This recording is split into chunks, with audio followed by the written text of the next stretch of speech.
Straya. How are you going? How you going? Are you full of chalky? I bloody well hope so. That's right. This is NBA Straya. It's Sunday, April 20, also known as Easter Sunday. And I am full of tins, food, and chocolate. It's awesome. What a world we live in. Anyway, this is just a little bit of a weird extra NBA Straya. I promised it back on Thursday. We had the first round openers of the playoffs today, and we have the other half tomorrow. So all I wanted to do, we've got no bells and whistles here on this here episode. We're literally just going in. We're raw dogging this one. We're raw dogging it. It's getting chafed. It's all going upside down. This one might hurt a little. We'll see how we go. But I have been absolutely flat out chasing after a couple of squids down here at the beach the last couple of days. A lot of family stuff, a lot of tins, good hangs, good times. But we got some cracking games today, and we also got some shockers. So all I want to do on this show, and we'll take, 15 minutes. All I want to do is just go through the games that happened today very, very quickly, and then set you up for those 4 big games tomorrow, because they're at like 3 a.m. Australian time on Monday. So I promised a Sunday night pop-in. This is Sunday night pop-ins with Jim. So without further ado, let's get into it. I think we should just go and do episode 1250 of NBA Straya right now. All right, strap in. There's no other real news outside of the fact that obviously back on Saturday we had our 8 seed games, right? So we have Memphis just kick the crap out of Dallas. Dallas looked completely just demoralized, bemused, angry, and absolutely everyone's favorite moment in that game when they kept cutting to Nico Harrison, the man who, in the process of fucking around, very clearly found out. Remember how Dallas was like a contender, and then this fucking big dumb idiot went, "No, I'm smarter than everybody," and traded for Anthony Davis. That's right, a 32-year-old injury-prone big man who had a very good game until, that's right, he was injured. Traded a 25-year-old perennial MVP candidate who also lost today, but still. By the by, they get demolished and rated, like Ja Morant's playing on one leg. It doesn't matter. He's still dunking on everyone. Awesome, awesome performance by Memphis. And then Miami-Atlanta in the other game was an absolute cracker. Our man Dyson Daniels couldn't quite get his Hawks over the line. So we have the Hawks joining our man Josh Giddey and the Chicago Bulls as your play-in losers, which kind of sucks from an Aussie point of view, doesn't it? But here we are. We'll have a Cleveland-Miami 1-8 matchup in the East and OKC Memphis 1-8 in the West. And that gets us to the NBA playoffs 2025, first round, game 1. It all started off this morning. It was gnarly. I did not wake up at 3 a.m. to watch Bucks Pacers because I'm not an absolute lunatic. Also, I'd had a million tins last night hanging out. So that wasn't going to happen. But anyway, the Bucks lose it 98-117. You might remember back on Thursday, we picked the Pacers to run over the top of them because the Pacers are really, really, really good. And in this game, they were really, really, really, really good. I was going back over and watching this one, and you're like, oh, it's just coming from everywhere. And that's what happened. You had 25 from Siakam, you got 19 from Miles Turner, you had 4 blocks. Nembhard had 17, you had 10 and 12 from our man Tyrese Halliburton. Couldn't hit a shot, but didn't really matter. Everybody else did. Benny Mathurin, TJ McConnell. And the Bucks, they're just like, oh yeah, remember how you guys used to have Dame Lillard and now you don't? And it's like, well, remember how you used to have Chris Middleton and you traded for Kyle Kuzma? Hashtag spud of the night. 0 of 5 in his first playoff game as a Milwaukee Buck. God, he was bad. 0 points, 0 rebounds, 0 assists, 0 of 5 in 22 minutes. That is the Kyle Kuzma experience, Bucks fans. Yeesh. Giannis was awesome. What do you have, like 36 and 12? But yeah, the Bucks were just nowhere near the level of this Indiana Pacers team who was they were completely fired up. They were psychos, and it was awesome. They got up by 28. Look, the Bucks came flying all the way back, but then they settled down and they got the win. So good job by the Pacers. They go up 1-0. Then we had an absolute belter. Nuggets Clippers goes to overtime. We got the full Russell Westbrook experience in this game, and it was absolutely psychotic, which is just the way Russell would have it. The Nuggets hold on to win 112-110. And if you'd followed my picks, of course, we had the Nuggets minus 2.5. So thank you a lot, Norm Powell, for hitting a meaningless three with 0.5 of a second left in this game so that the Nuggets win by 2. Yeah, breaking my heart. Anyway, this was an awesome game. Harden played his ass off. He had 32, 6, and 11. He had 21 and 13 from Zoobs and Kawhi. 22 and 6. The big problem was, Norm didn't really get going until late when he hit that three. Box Hill, Ben Simmons did absolutely... You want another spud of the night? His 13 minutes was so rubbish. He had 3 fouls, 2 assists, 2 rebounds, 0 points, missed a shot. Bogdan couldn't hit a shot. The thing that kept him in it is that Michael Porter Jr. was horrible in his 26 minutes. And Jamal Murray couldn't find the bucket at all. He shot 7 of 20. But we did get a big Joker game. He had the 29, 9, and 12. He had a triple-double there for a minute. And then they took away the rebound. Oh, you'd be spewing. But 15 for Rusty. And this was a very special Russell Westbrook game, wasn't it? Where he hits a massive 3 late. He's causing havoc defensively. He's getting deflections that cause out of bounds off Harden. And then he's also driving to the bucket and missing shots when they could just hold the ball and just go on to win the bloody game. But he's Russell Westbrook. You live by the Westbrook, you die by the Westbrook. Aaron Gordon was good. He had the 25 and 8. Hit a big 3 late as well. But this was a weird one. Yeah, the Christian Brown take foul when they didn't have any fouls to give. Gave the Clippers a sniff. And to be honest, it felt like it was right there for the Clippers to win this game. And the Nuggets just sort of out-executed them. And you sort of look at this game, and this is what we talked about in the series preview. It's kind of how most of these games should probably go between these two teams, right? I think we picked the Nuggets just because at home, the familiar surrounds. I feel like, we trusted the Nuggets in that spot. Would not be surprised if the Clippers came out and win game 2 in Denver. But that game was awesome. Came down to the wire. It was radical. Fun on the bun. And so was Knicks Detroit. Until the Knickerbockers win this one 123-112, ripped off a 21-0 run that put the game away. And you're like, what the hell just happened? The Pistons were asking the exact same thing. Cade Cunningham had a weird, interesting sort of playoff debut. It felt like he was absolutely up for it early. And then in the second half, the Knicks just sort of slowly gave him the clamps. You want me to use these clamps? And that's what they did. But the thing was, Malik Beasley, he was hitting a million threes. You had Tobias Harris, the never nude. Tobias Harris, God bless him. He was awesome. 25 and 6, 8 of 13 from the floor. Hey, Tobias, it's a really big spot. We're in the first Detroit playoff game in a million years. Can you get us 25? You got it, boss. Holy shit, he actually did. It was amazing.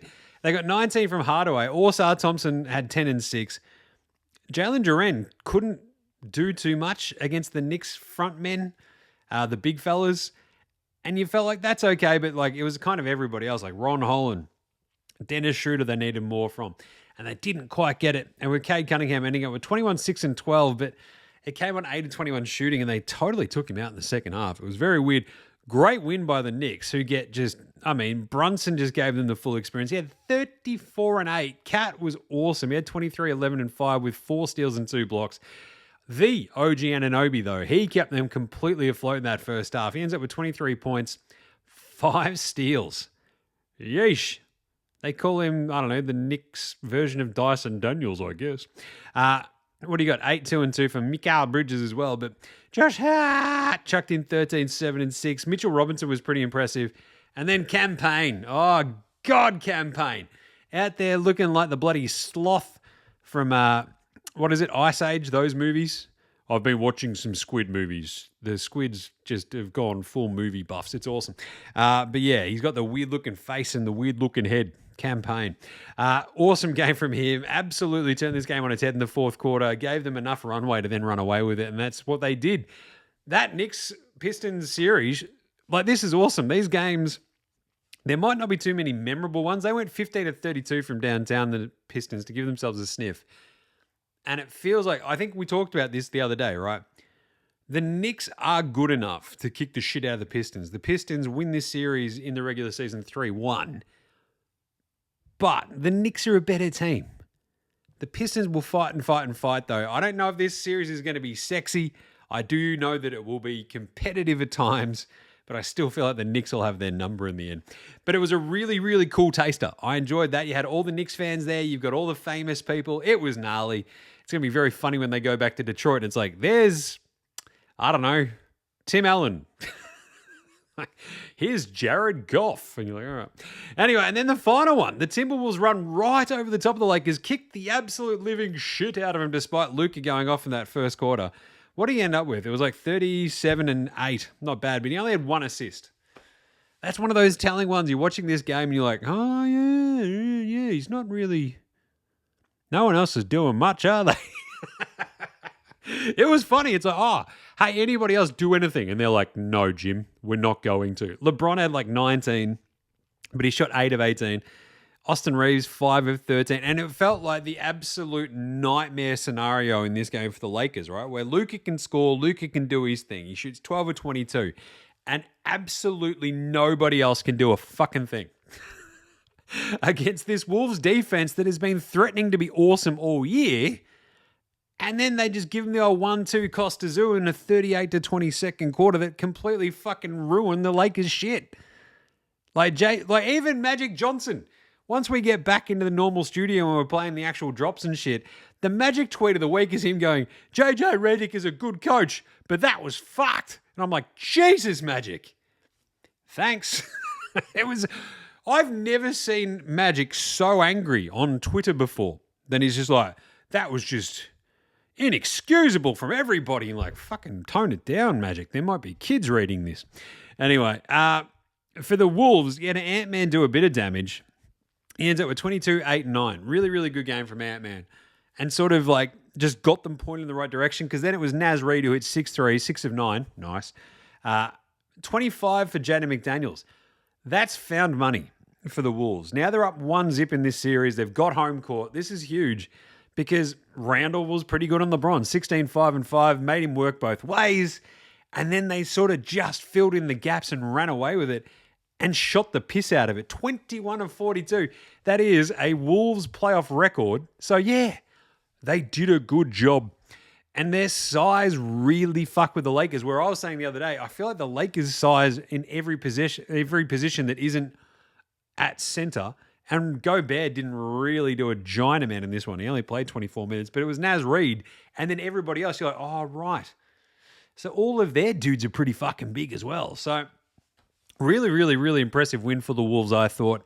I can't wait for game 2 of that series to see if the Lakers can actually bounce back and fight back. So, righto. Anyway, that's the 4 games from today. How about the games for tomorrow? Let's do some picks, some game previews.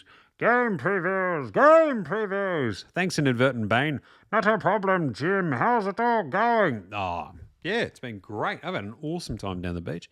But the games we've got tomorrow, let's have a look and do a bit of a pick and preview for each of them, shall we? We've got game 1's, the other 4 remaining. So what's that? The 1-8 seeds, obviously, we've got OKC versus Memphis. We've got Cleveland versus Miami. And we will have, what else? We've got Houston versus Golden State, which is an absolute fucking belter there. And Boston, Orlando. So we sort of broke down these series the other day. And if you look at the way that these series lie, Grizzlies, Thunder, there's no love lost there. The way the Grizzlies played the other day was really super duper impressive. And they kicked the shit out of Dallas. And that was funny. They are now 13.5-point underdogs against the Oklahoma City Thunder tomorrow morning at 3 a.m. So I'm just saying, people might not have that much faith in Memphis being able to turn it around.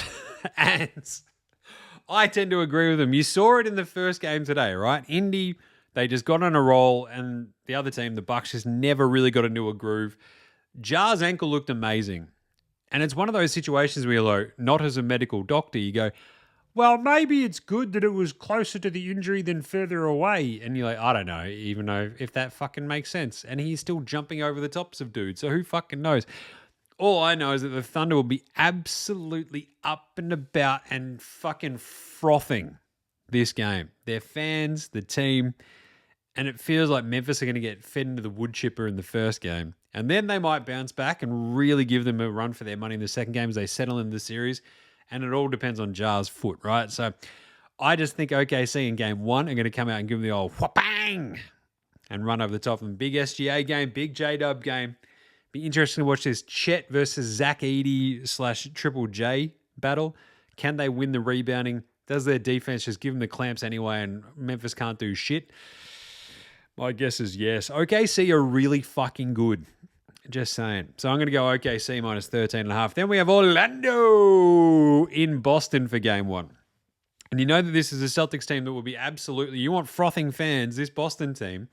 This is where the championship defense begins, right? They've spent all year fucking around just going, look at who's playing today. Look at Peyton Pritchard. He's doing things.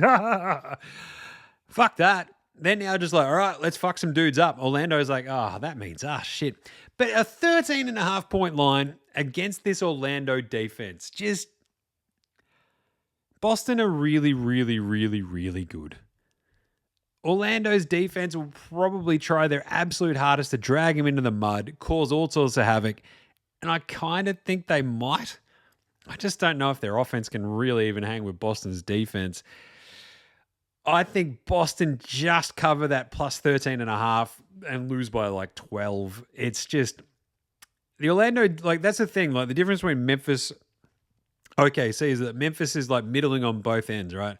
Defensively, they've got like a little bit of an uptick. You can sort of see what they're trying to do. But Orlando, I mean, all year have been one of the best defenses in the NBA. If Franz Wagner, and Paolo can just give them a little bit of offensive something, they can stick kind of close with Boston, but yeah. Oof, that is a rough one. I'm going to go Orlando plus 13.5. Then we've got Miami, Cleveland. This one's at 9 a.m. our time. This is a fascinating one. Miami, look, talk about teams being fed into the wood chipper. I think the Cavs are just like, oh, dude. Miami, Atlanta, we don't care. Outhouse, chicken house, dog house, do not fucking care. We're going to kick the shit out of Miami. I think that's how Cleveland are rolling at the moment. 12.5 point favorites.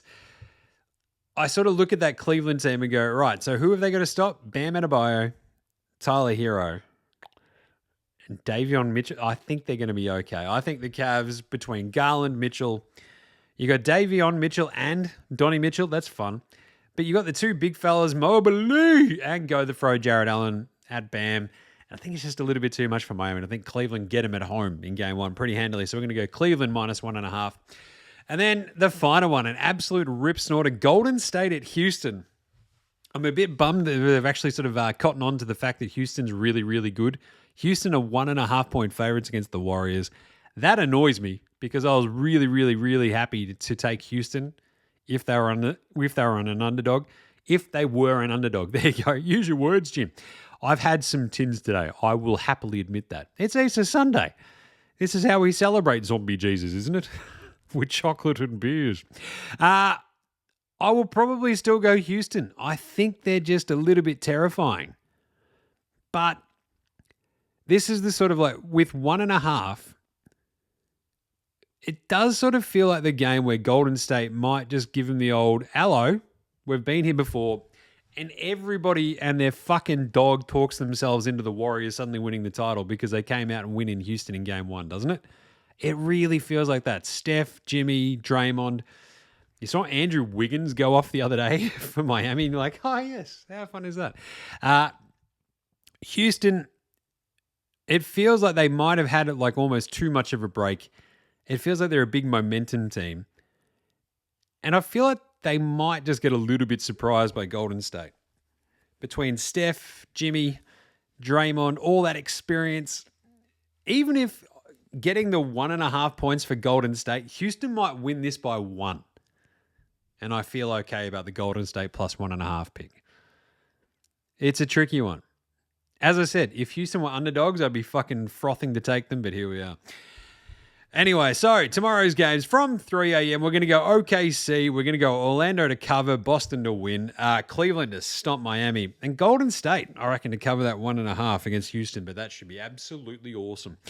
And I think that is actually it for today. That's it. So that's the Sunday night check-in, Easter Sunday. I hope you're all full of chocky and beer. We'll be back tomorrow to wrap up everything, I think, properly from Larry Armour Studios. Probably do that back at the house tomorrow once we get back. So keep an eye out for that. We'll be looking a little bit better. It'll sound a little bit better as well because, yeah, my audio... the reason there's no bells and whistles, my audio thing just decided to shit itself. So that was pretty cool. Thanks a lot. Now I'm going to have to figure that the fuck out. Anyway, so 1250. This is kind of like 1250A, isn't it? I think we'll do 1250. That's like a big episode number, I feel like. So we might celebrate that a bit more on 1251. So either way, that's NBA Australia for the minute. Go make sure you're getting around us on the socials, all that sort of gear. Rate, subscribe, star, all that. Comment, review, all the things you need to do on your podcast. So big thanks always go to From Oslo for the intro and outro song and all the other bands that you hear. You can see them in the show description. All right, that's it for tonight. Hope you had a good Easter Sunday. Way to go, Zombie Jesus, I guess. You know, I actually got asked the other day, hey, you remember like when Jesus did his thing? And you're like, oh, no, because I wasn't there. They're like, no. What happens after he like rolled the fucking rock back and was like, ta-da? And you're like, fucking, don't know. And then someone was like, oh, yeah, he just like hung out for 40 days and then fucked off again. You're like, so he just sort of like came out, went, look what I can do. And then taught a bunch of dudes, like put them through summer school. And then fucked off to his dad's house again. That's like, he just fucking proved that he could do it. And then he's like, all right, peace. Sure. Anyway, we all believe a lot of things, don't we? All right, that'll do us. Have a cracking one. We will catch you tomorrow, you dickheads. This is NBA Australia saying, look after yourselves, would ya? Go follow all those picks over at Dabble. They're up there now on a couple of same-game multis as well. Code NBA Australia. We'll catch you tomorrow. Later, Hosan!